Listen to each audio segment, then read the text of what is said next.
The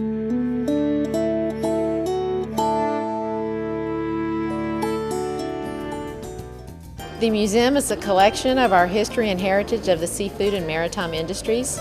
We have exhibits relating to shrimping, oystering, crabbing.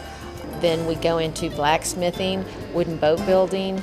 We cover from the first time the Indians settled here up to the present day.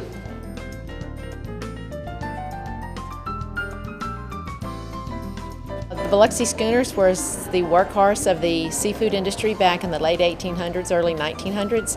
They were broad-beamed and shallow drafted because we're in the Gulf of Mexico and the Mississippi Sound, and our waters are very shallow.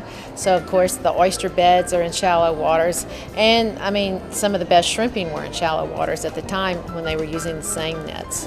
They didn't have ice to begin with, so if they were caught out, of course they're under sail power only, and if they had a load of shrimp on board, the wind died, instead of it rotting on the boat, they would have to shovel it all back overboard. I mean, it was back-breaking, very hard work to be in the seafood industry back in those days. Even though we were once known as the seafood capital of the world in the 1920s and 30s, when the schooners were at their heyday harvesting seafood. Of course, when the motor came to be in the late 1930s or so, that's when they started cutting the bowsprits off, cut the mast out, and then that's what came to be was the lugger, and then eventually the trawler.